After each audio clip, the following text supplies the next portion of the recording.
Hey guys, just wanted to talk to you for a quick minute before the video today. If you want to skip this part and go straight to the scary story, just skip ahead to about 2 minutes or so. I'll just be talking to you for a minute here. So a bunch of people have been asking in the comments, how's everything going with the YouTube demonetization and has anything changed?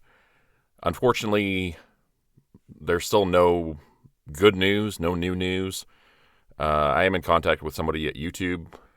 I'm hoping I'll hear something back soon. It's been a couple weeks now since I've been in touch with this person, so I'm hoping we'll get some good news soon, but yeah, there's still no new update yet.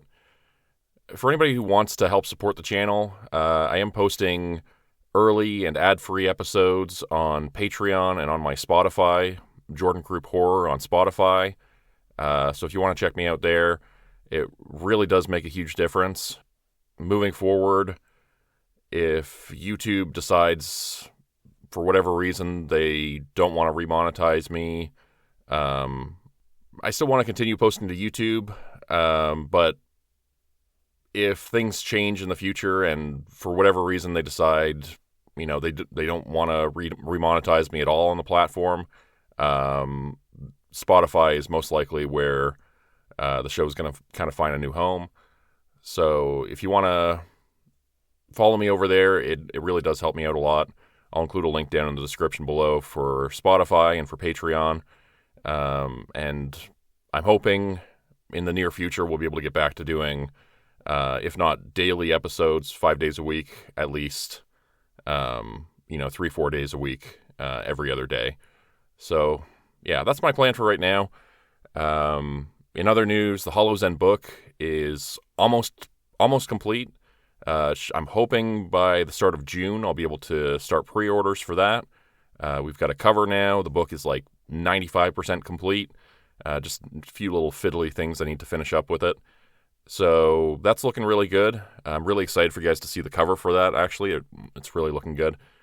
So yeah. There's some things on the horizon. I'm remaining hopeful. I'm remaining as positive as I can about all this.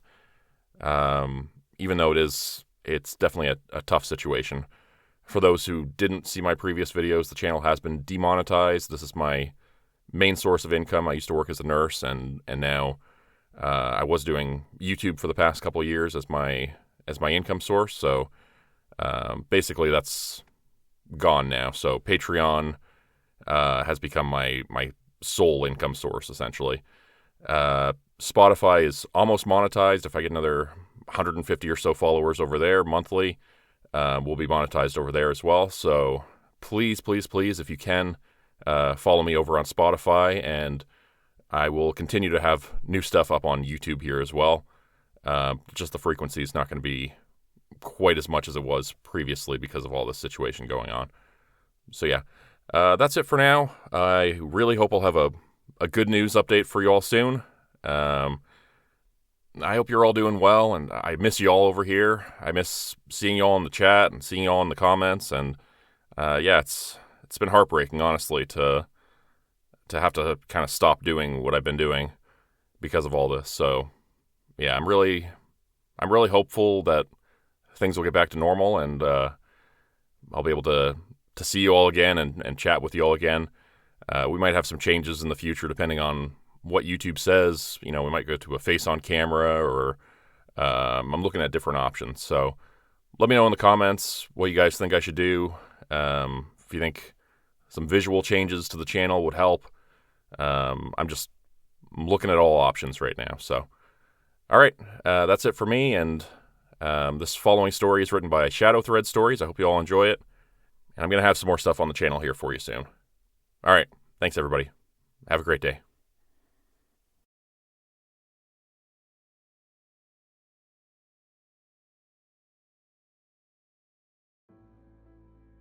I woke up to something crashing downstairs, loud enough to punch straight through sleep. Familiar enough that I didn't even bother pretending to be surprised. In this house, gravity wasn't a rule. It was a toy, and my cat treated it like his personal playground. Seriously? I muttered into the pillow. It's not even morning. A warm weight shifted against my legs. Claws pressed through the blanket in slow, steady pulses, the kind of confident kneading only a creature with zero shame could pull off. I reached down and felt fur, soft and warm, the rise and fall of a tiny chest. A purr vibrated through my hand like he'd been there the whole time, not downstairs launching objects like a tiny anarchist. I swung my legs out of bed and stepped on something sharp. Pain shot up my foot. God damn it! I bent down and picked up the culprit. A pen. One of my good ones. The metal tip caught the light like it was proud of itself. You little thief. You have actual toys. A whole basket of them. But no. You want my pens. My keys. My sanity. The cat stretched across the bed like he was posing for a calendar, then hopped down with a soft thump. He brushed against my ankle on his way out, tail flicking across my leg like punctuation. He trotted into the hallway ahead of me, glancing back with that smug, slow blink that always meant the same thing. Try to keep up. I followed him out, still half asleep, and nearly tripped over something on the floor. My keys. Again. Oh, come on, I snapped. Really? We're doing this again? He sat at the top of the stairs like a tiny, judgmental gargoyle. Black fur, yellow eyes, tail flicking with bored authority. I held up the keys. You know, I said, pointing at him, normal cats knock things off counters. You hide shit. That's a felony in some states. I started down the stairs, and he wove between my legs like he was trying to take me out. I grabbed the railing to keep from face-planting. Buddy, I swear to God. He shot ahead, disappearing around the corner. A second later, something slid across the floor downstairs. A spoon, maybe? Or a fork? Or the last thread holding my patience together. Unbelievable, I muttered. By the time I reached the bottom step, the house was already giving me attitude. A sock lay in the middle of the hallway like it had crawled there to die. A spoon rested on the third stair like someone had placed it with intention. My wallet peeked out from under the couch like it was trying to escape. The cat sat in the center of the chaos, tail curled neatly around his paws, watching me with the calm superiority of someone who had absolutely caused all of this, and would absolutely do it again. You're a menace, I told him. He blinked slowly, like he was accepting an award. The kitchen light hit me like a punch, too bright for the hour, cutting straight through the fog in my head. I shuffled in like a zombie with a grudge, keys still in my hand, and set them on the counter where they belonged, where they should have been in the first place. The cat brushed against my calf, tail curling around my leg like he was tagging me as his property. His fur was warm, soft. He purred like he hadn't done a single thing wrong. Don't start, I muttered, filling the kettle. You already cost me 10 minutes of sleep and one good pen. He hopped onto the counter with a thump, landing next to the coffee tin like he was supervising. I nudged him away with my elbow, but he just leaned into it, purring louder. A single black hair drifted into my cup. Great, I said. Seasoning. The kettle clicked off. I poured the water, stirred, inhaled the steam like it might fix my entire life. Then I took a sip. It tasted wrong. Bitter in a way that wasn't coffee bitter. Metallic. Like I'd brewed it in a pipe someone dragged out of a junkyard. I stared into the mug. Nothing floating. Nothing weird. Just coffee. The cat headbutted my arm, demanding attention. I scratched behind his ears, feeling the warmth of him, the soft fur, the tiny rumble of his purr. He kneaded my thigh with sharp little claws, just enough to sting. "Hey, easy," I said, shifting him off. "I need these legs. They're my only pair." He dropped to the floor, tail flicking, and trotted into the living room like he owned the deed. I followed with my mug, trying to pretend the morning wasn't already unraveling. I sat on the couch and he jumped up beside me, curling into a tight ball against my hip. His fur shed onto my clothes in thin black threads. I brushed some off, only for more to appear instantly. "You're doing this on purpose," I said. "I know you are." He blinked at me, slow and smug. I took another sip of coffee. Still wrong. Still metallic. I set the mug down and rubbed my temples, trying to head off the headache building behind my eyes. A soft clatter came from the living room. I froze. The cat didn't move. Didn't even twitch an ear. "Don't," I whispered. "Don't tell me you knocked something else over." He lifted his head, blinked once, then hopped off the couch and trotted toward the noise. I followed, heart thumping harder than it should have for a simple morning annoyance. The dining room was empty, quiet, still. Then, something slid across the floor behind me. I spun around. The cat sat in the doorway, tail curled neatly around his paws, looking at me like I was the one trashing the place. "Where did you even go?" I asked. "You were right next to me." He blinked again, slow and innocent. I rubbed my face. "I swear you teleport." He brushed against my leg on his way past, warm and grounding for half a second. I scratched his head, feeling the soft fur, the tiny vibration of his purr. But the feeling of being watched didn't go anywhere. It settled into the room like dust, quiet, stubborn, impossible to ignore. I walked back into the living room, expecting the usual. A pillow on the floor, a shoe knocked over, the cat sitting somewhere he wasn't supposed to be. Normal morning chaos. Manageable chaos. This wasn't that. The room looked like it had been hit by a tornado with a personal grudge. Couch cushions gutted and tossed across the floor. Books scattered everywhere. Some open, some face down like they'd been thrown.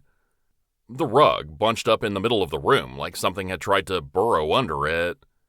A lamp on its side, the bulb flickering like it had seen too much. And in the center of it all sat the cat, perfectly calm, perfectly composed, licking a paw like he was freshening up before a job interview. "You've got to be kidding me," I said, stepping over a pile of books. "What the hell did you do?" He didn't even look up, just kept grooming, slow and methodical, like he was proud of himself.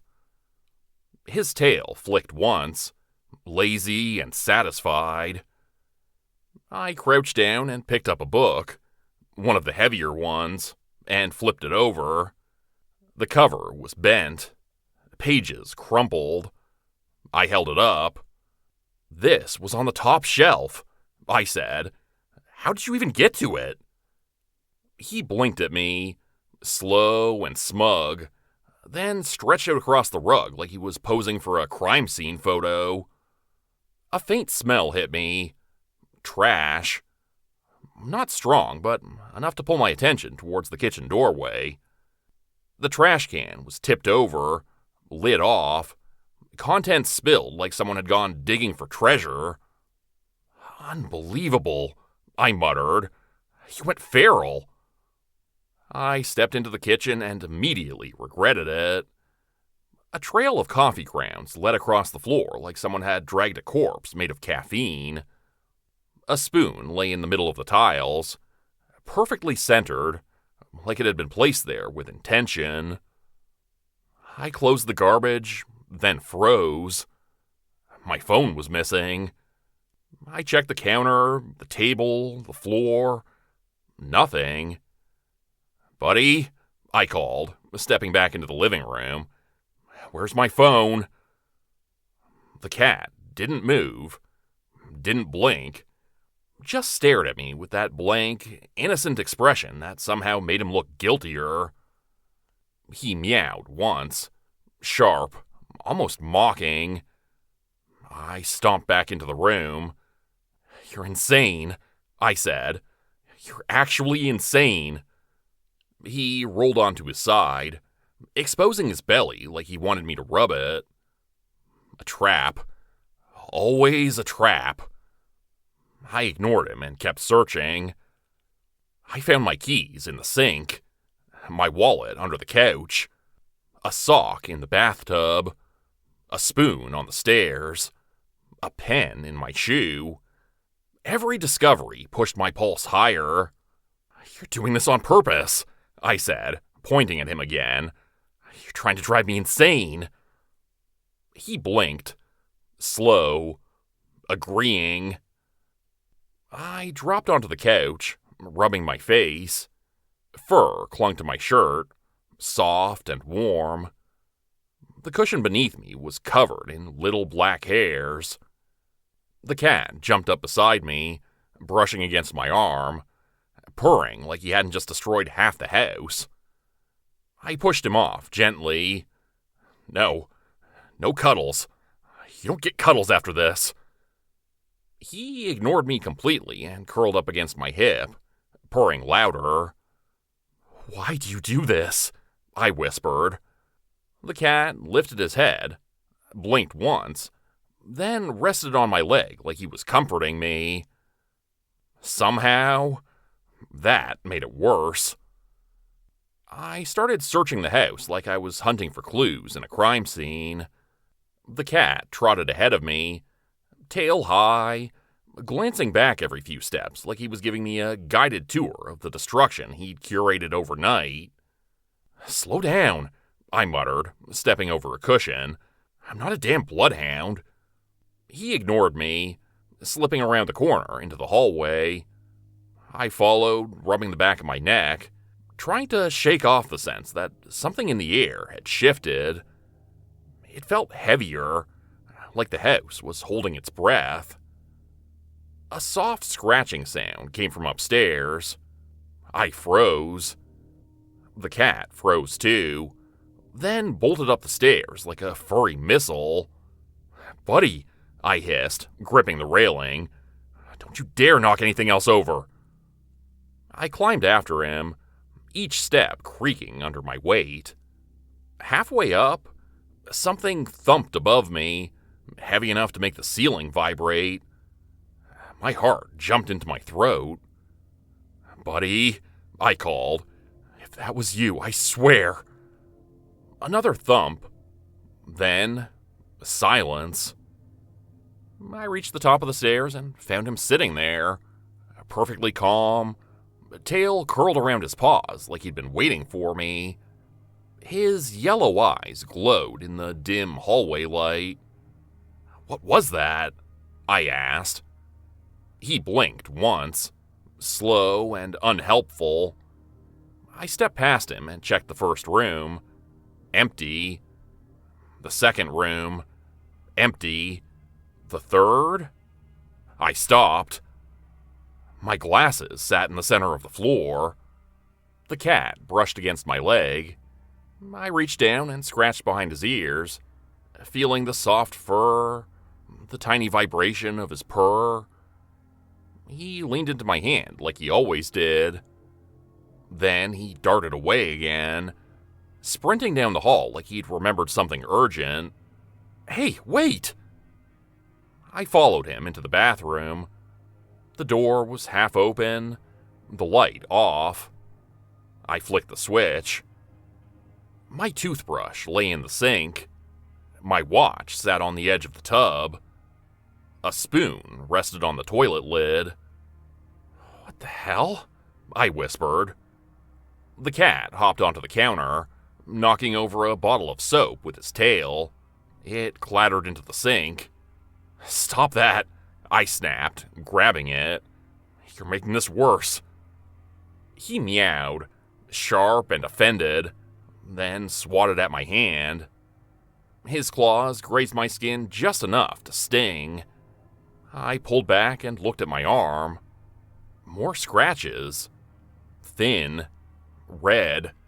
Fresh. "When did you—" I stopped myself. Never mind. The cat appeared behind me, brushing against my calf, purring like everything was normal. I reached down and touched his warm fur, soft ears, the gentle weight of him pressing into my hand. "Buddy," I whispered, "why are you doing this?" He sat in the doorway, tail curled neatly around his paws, watching me with calm, innocent eyes. "No," I whispered. The cat rubbed against my leg again, purring, and I felt like I was standing on the edge of something I didn't want to see. "Of course," I muttered. I walked into the bedroom. The bed was unmade, blankets twisted like I'd fought them in my sleep. The nightstand drawer was open. My glasses were missing again. The cat darted past me, tail flicking, and disappeared under the bed. "Buddy, come on," I said, dropping to my knees. "I'm not playing hide and seek." I lifted the blanket. Nothing. He wasn't there. A soft thump echoed from the hallway. I stood up fast, heart hammering, and stepped out of the room. My remote lay in the middle of the hallway. My lighter sat beside it. My wallet rested neatly on top of both. All placed, all arranged, like someone had set them out for me. The cat appeared behind me, brushing against my calf, purring like everything was normal. I reached down and touched his warm fur, soft ears, the gentle weight of him pressing into my hand. I walked back toward the living room, trying to steady my breathing. The chaos looked worse now, like the house had been shaken, flipped, and dropped back onto its foundation. Cushions gutted, books everywhere, a lamp on its side, the rug twisted like something had clawed its way under it. Something brushed against my leg again. Warm, soft, familiar. A purr vibrated through the air. I reached down automatically, fingers sinking into the fur, feeling the weight of him leaning into my hand. "Buddy," I whispered, voice cracking, "you're killing me." He hopped onto the couch, circled twice, and curled into a tight ball. His tail flicked once. His eyes drifted half closed. Peaceful. Innocent. I sank to the floor, surrounded by the chaos. My knees hit the carpet. My hands dropped into the mess of books and cushions. Exhaustion settled deep, like I'd been running in circles for hours, chasing something I couldn't catch. "Okay," I muttered. "Let's just breathe." I scanned the room, trying to stitch the day together. The missing items, the noises, the scratches, the overturned furniture, the things placed neatly in the center of rooms like little offerings. My gaze drifted to the corner where the food bowl should have been, empty and bare, like nothing had ever sat there. A cold feeling crawled up my spine. I stood there staring at the empty corner where the food bowl should have been, the cold crawling up my spine like a slow, deliberate hand. I looked toward the kitchen. No water dish, no mat, no spilled water, no trail of wet paw prints, no bag of kibble, no cans, no treats, no toys, no scratching post, no litter box, not even a stray piece of fur on the floor. My heart thudded once, hard. I walked into the kitchen, opening cabinets, drawers, the pantry. Nothing. Not a single object in the entire house that suggested a cat lived there. I stepped back into the living room, pulse climbing, and looked at the couch. The cushion where he'd been curled was empty. No indentation, no fur. "Buddy?" I whispered. Silence. I turned in a slow circle, scanning the room. No movement, no sound, no soft thump of paws, no flick of a tail, nothing. I looked down at my arms. Scratches. Thin. Red. Fresh. Some older, some newer. All stinging now that I was paying attention. When did I... My voice cracked. I backed up until I hit the wall. The room tilted. The air thinned. My thoughts scattered like the books on the floor. Every missing item, every noise in the night, every overturned object, every scratch on my skin, all of it, me. I slid down the wall, landing on the floor in the middle of the wreckage I'd blamed on a creature that never existed. My hands shook. My breath came in shallow bursts. The house felt impossibly quiet, like it had been waiting for me to notice. "I'm alone," I whispered.